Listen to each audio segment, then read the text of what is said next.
Well, respiratory illness activity is rapidly increasing across the country, and the Rhode Island Department of Health says cases of COVID-19, flu, and RSV are on the rise here in the Ocean State. 12 News reporter Kristen Burnell joins us now live in studio with more on what else they are seeing post-holidays. Kristen? Well, Kim and Kayla, the Department of Health says that positive COVID-19 cases and hospitalizations are much lower than this time last year. The vaccination rates for COVID are also much lower than when the vaccine was first released.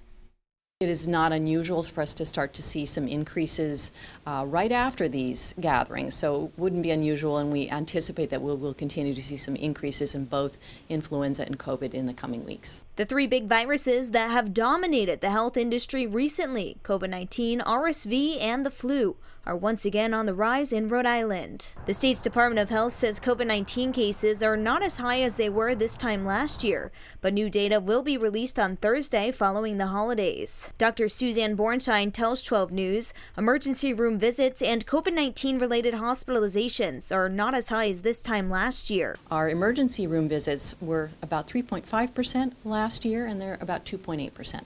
In terms of hospitalizations, we're at about 8.2 per 100,000 Rhode Islanders who get hospitalized with COVID right now. Dr. Bornstein is urging people to get the flu and updated COVID-19 vaccine. According to Rhode Island Department of Health's website, 15% of Rhode Islanders have received an updated COVID-19 booster for this year. Certainly we've got lots of room for improvement there.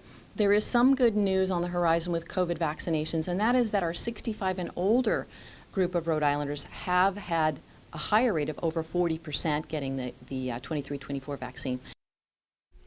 And she also encourages everyone to stay home when not feeling well, get tested for COVID if you have any symptoms, and to avoid any gatherings if you're feeling sick. Reporting live in studio, Kristen Burnell, 12 News.